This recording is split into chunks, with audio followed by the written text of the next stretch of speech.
মুখ্যমন্ত্রী মৎস্যজীবীদের জন্য ভাতা ঘোষণা করলেও মুখে হাসি নেই হারবারের মৎস্যজীবীদের। সুন্দরবনের প্রত্যন্ত এলাকা কাকদ্বীপ বিধানসভার প্রায় 12,000 মানুষ মৎস্যজীবী, তবে অধিকাংশ মানুষের ভোটার কার্ড না থাকায় বিভিন্ন সুযোগ সুবিধা থেকে বঞ্চিত। মুখ্যমন্ত্রী মমতা বন্দ্যোপাধ্যায় মৎস্যজীবীদের জন্য 10,000 টাকা বছরে ঘোষণা করেছেন, তবুও কয়েক হাজার মৎস্যজীবীর মলিন বদন।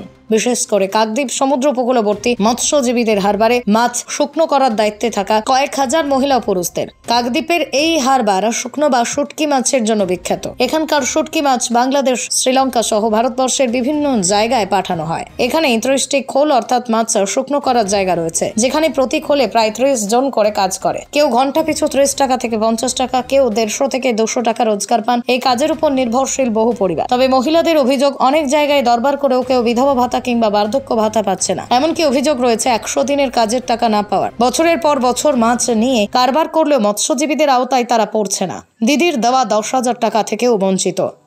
দক্ষিণ 24 পরগনা থেকে বাবলু প্রামাণিকের রিপোর্ট, বিশ্ব টাইমস। না খালে আমাদের খাওয়া হবে না, খাটতে হবে, খেতে হবে। ঘরে অসুস্থ লোক শুয়ে পড়ে আছে, দেখার মতো লোক নেই। অফ সাইডে বাড়ি, গাড়ি রাস্তার ধারে, জায়গা জমি চাষবাস নেই। বছরে খালে খাবার, এই শুকুর কাজ করলে চলে, নদীতে মিন ধরলেও চলে, এরকম করে আমাদের চলে সংসার। এই যে বয়স হয়েছে, এত ঈদে কাজ করছেন, আমরা ছেলে টেলে? একটাই ছেলে, আলাদা ভিন্ন খায়, তার পরিবার, তার ছেলে, তার সংসার ভ্যান ছেলে। আর কি করবে বাবা, কটা পেট পালবে? সব ছেলেগুলো নির্ভর করলে কি হবে? তাই নিজেরা যতটা পারি করে খাই, এইরকম করে। কত করে রোজ পান? এ ক্যারেট হিসাবে বাবা, এটা দিবে ঘন্টায়। আর ওই ক্যারেট করলে 50 টাকা, 25 টাকা, কোনোটা 20 টাকা, এইরকম। বলছি দাদা, এখানে কাজ করে বিগত একটা খুঁটিতে 30 জন করে মহিলা কাজ করে। প্রায় এখানে আমাদের এই প্রসাদপুরে বুদ্ধপুর এলাকায় এখান থেকে ময়নাপাড়া অবধি 15 থেকে 30টা মতন খুঁটি আছে। প্রত্যেক খুঁটিতে মহিলারা 30 জন করে কাজ করে। আর এরা কাজ করে কেউ হাজিরা সিস্টেম 220 টাকা, বা কেউ ঘন্টা সিস্টেম কাজ করে 30 টাকা ঘন্টা। এরকম করে কাজ করে এদের নির্ভরশীল, এখানে কাজ করে নির্ভরশীল এরা এতেই সংসার চলে এদের। মূলত কি কি মাছ শুকানো হয়? মূলত মাছ শুকনো বলতে এখানে ছুরি শুক্তো, তারপর রূপোবাটি, তারপর তোমার বোমলা মাছ, তারপর তোমার লাল পাতা, এই সমস্ত মাছ শুকনো হয়। এগুলো কোথায় যায়? এই মাছগুলো যেমন আসাম, ত্রিপুরাও যায়, বাংলাদেশেও এক্সপোর্ট হয়। এর উপরে নির্ভর করছে সবাই? হ্যাঁ, এর উপর সবাই নির্ভরশীল করছে।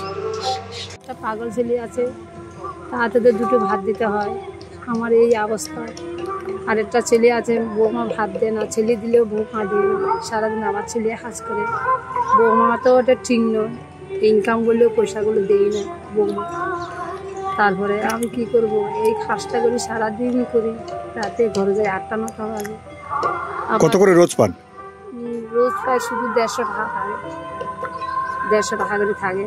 একটা ঘরের জন্যও পাইলাম না, আজ যে তুয়ান হয়েছে, কোনো একটা কিছু পাইলাম না। গাছ বেচারা সব ভাঙিয়েছে, ঘর দুয়ার ভাঙিয়েছে। আজ যে 2 দোকানে সারাই গড়ি রয়েছি। আমি ভগবান একটা যদি আশা যদি পুরো দিয়ে, একটা যদি ঘর দিলে আমার তো আশা।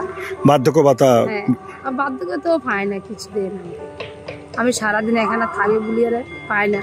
আমার 2টা রসমের হাট পেতাম, সেই আমার ছেলে 10 ছাগল মানে ওলা 7টা দেয় না বলি, ওই চল দেয় না। আমি ওই 3 কেজি চাল পাই, 2 কেজি আটা পাই। এইগুলো যখন থাকলে হাই না থাকলে। আপনি কি চাইছেন?